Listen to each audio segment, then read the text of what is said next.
Assalamualaikum warahmatullahi wabarakatuh. Balik lagi sama aku Jelita. Aku di sini udah hampir 4 bulan nggak balik, nggak comeback. Yang biasanya kita ngebahas tentang patah tulang, pendarahan, tentang fisik lah istilahnya. Di sini sekarang aku mau ngebahas tentang mental. Karena mental itu 90% lebih penting dibanding fisik. Nah, di sini aku mau membahas tentang mental remaja. Mental remaja itu kita lagi mengalami. Aku pribadi sendiri juga sedang mengalaminya. Jadi aku di sini itu bukan mau kayak sosokan buat ngasih tahu nih ke kalian gitu. Aku cuma mau ngebagi sharing aja sih apa yang selama aku alamin, dan kalian juga bisa cerita apapun masalah kalian gitu. Karena biasanya pereda sakit mental itu dengan cara kita bercerita ke orang. Dengan cara kita bercerita, walaupun kita nggak bisa dapat solusinya dari orang lain, tapi kita bisa lega, bisa cerita ke orang lain gitu. Nah, tapi kalian itu harus cari orang yang bisa menjadi pendengar yang baik gitu. Jadi salah satunya apa? Orang tua itu pasti penting banget buat kita bercerita apa sih masalah kita, entah kita ada masalah di sekolah ataupun di masalah yang pergaulan kayak gitu. Nah, aku di sini mau ngasih tahu faktor-faktor apa aja yang mempengaruhi mental remaja. Biasanya mental remaja itu dimulai dari umur 14 tahun sampai 29 tahun. Tapi yang ketahuan nih parahnya itu biasanya umur 15 sampai 29 tahun. Nah, apa aja sih faktor-faktornya? Faktor-faktornya pertama ada karena faktor keluarga, kedua ada faktor pergaulan, ketiga ada faktor kepribadian kita. Nah, aku mau ngebahas 3 ini yang paling penting. Nah, di sini aku mau ngebahas tentang faktor keluarga dulu. Apa sih itu faktor keluarga? Faktor keluarga itu tentang kayak anak itu mengalami broken home.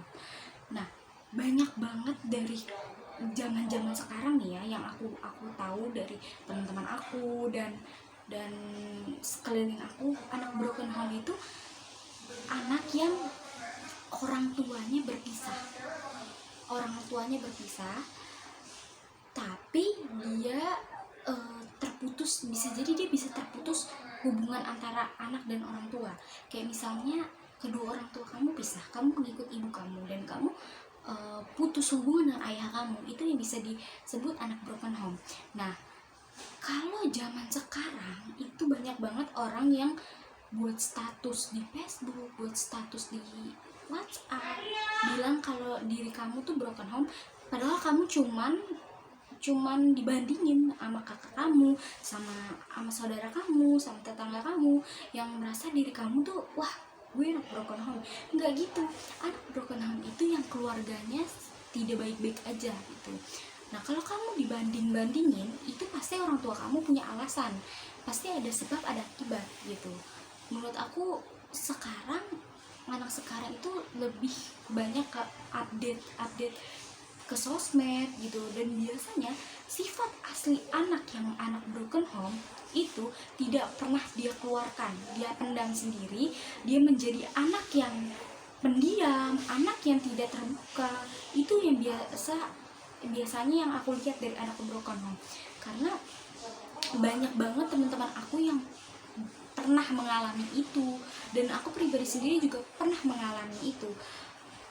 Orang yang zaman sekarang ya, yang zaman dulu, anak yang broken home yang asli itu dia tidak pernah memunculkan dirinya bahwa dia anak broken home, enggak, dia nggak pernah merasa kayak gitu. Dia kayak merasa malu, merasa kayak tidak percaya diri, dia ngerasa dirinya itu mau berusaha baik-baik aja di depan orang lain itu. Nah, cara menangani ini gimana? Itu caranya itu balik lagi ke diri kita. Gimana cara kita buat terlihat baik-baik aja? dengan cara kita cerita ke sahabat kita bisa cerita ke guru BP kita, bisa juga.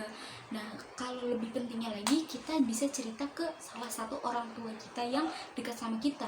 Entah kayak orang tua kita pisah gitu, terus kita mau ngikut sama ibu gitu, kita bisa cerita sama ibu kita bisa mengeluarkan pendapat kita, kenapa kita sebagai anak itu nggak suka cara mereka berpisah gitu. Cuman kita kan hak mereka, kita hanya mengeluarkan unek-unek di hati kita kan. Mana ada sih anak yang suka orang tuanya berpisah gitu. Nah, kedua itu ada faktor tentang pergaulan. Faktor pergaulan itu paling penting. Faktor pergaulan ini biasanya itu ada di sekitar kita. Kayak misalnya kamu punya teman anak-anak bandel, anak-anak yang narkoba, anak-anak yang minum-minum. Dan biasanya anak-anak yang seperti itu bisa mempengaruhi mental kita, mental anak remaja, anak yang balap liar, anak-anak yang kelihatan berandal gitu, itu bisa mempengaruhi kita. Dan biasanya anak yang tentang pergaulan ini ada alasan tertentu. Biasanya entah dia dulunya sering dibully, atau dulunya dia tuh anak yang pendiam, anak yang ingin mencoba kayak dunia barunya. Itu biasanya kayak gitu, kayak coba ikut-ikutan, awalnya cuma ikut-ikutan dikit, ikut-ikutan ngelabrak sana ngelabrak sini, ikut-ikutan nonton balap liar, nanti akhirnya berujung ke gangguan mental dia gitu. Itu kedua ya. Dan cara penanganannya itu aku kasih tahu lagi, itu semua balik lagi ke diri kita. Gimana cara kita bisa menjaga diri, gimana cara kita bisa menahan diri, itu balik lagi kalau kita rajin ibadah, kita selalu ingat sama Allah, kita selalu ingat sama Tuhan, kita selalu sering sholat, selalu berdoa, kayak jauhkanlah dari hal-hal yang tidak diinginkan gitu. Nah, balik lagi yang ketiga ini ada kepribadian kita. Apa sih itu maksudnya kepribadian kita? Itu setiap anak itu berbeda-beda. Ada yang cenderung pendiam, ada yang cenderung anaknya protektif, aktif gitu.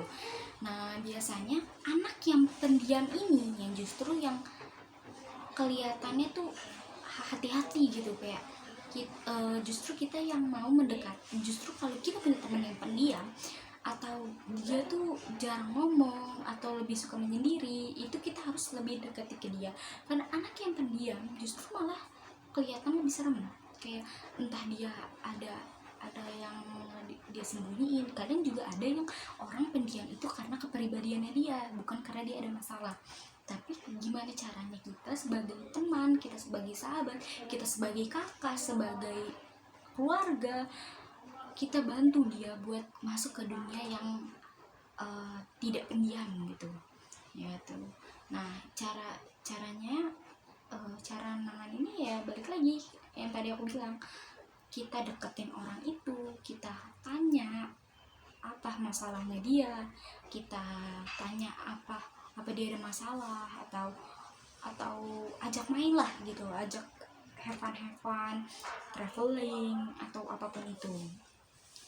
Dan ini setelah aku udah ngasih tahu faktor-faktor ini, aku mau ngasih tahu ke kalian, biasanya orang yang gangguan mental remaja, kita benar-benar butuh sekali orang yang ngebangkitin kita, orang yang pegang tangan kita supaya kita tuh nggak kayak gini.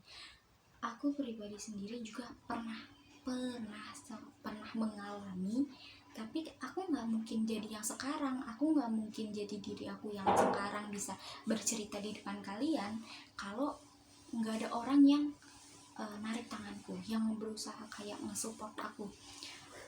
Kita nggak harus orang tua, kita nggak harus orang tua yang mendukung kita, walaupun kelihatannya orang tua nggak mensupport kita, aslinya itu setiap orang tua itu selalu menyupport apapun yang kita jalanin gitu. Nah, kita butuh teman deh, sahabat kita, dia nge-support kita aja itu kayak buat ngebangkitin mental kita gitu, apalagi orang-orang kayak keluarga gitu. tanpa kalian tanpa kalian sadari, mereka itu juga sebenarnya menyupport kita, membantu kita kayak jadi diri lo sendiri nih, speak love yourself gitu, kayak balik lagi nih ke diri lo sendiri. Sebelum kalian mencintai orang lain, lebih baik kalian mencintai diri kalian sendiri. Dengan cara apa mencintai diri kalian sendiri? Cari hal-hal yang positif, cari apa ya istilahnya, cari hal apa yang kalian suka gitu, hal apa yang pengen kalian lakuin sekarang, lakuin biar kalian merasa puas, merasa happy, senang. Dan kalian harus banyak-banyak berdoa lah, deketin ke Tuhan kalian, Allah, mau gimana pun itu paling utama. Dan kedua, cari teman atau tempat cerita yang menurut kalian mereka bisa bantu kalian buat jadi diri kalian sendiri gitu. Udah, sekian dari saya. Aku mau ngasih mau ngasih sharing-sharing kayak gini aja. Kalau kalian ada yang mau cerita atau mau sharing-sharing tentang apa aja sih yang kalian alamin, tentang selama ini apa sih yang kalian pendemin gitu, kalian bisa cerita ke aku, bisa cerita ke orang tua. Sekarang yang penting kalian itu harus terlihat tersenyum, harus jangan pernah mengeluh, pokoknya kalian harus terlihat bahwa kamu tuh baik-baik aja gitu ya. Sekian dari saya, wassalamualaikum warahmatullahi wabarakatuh.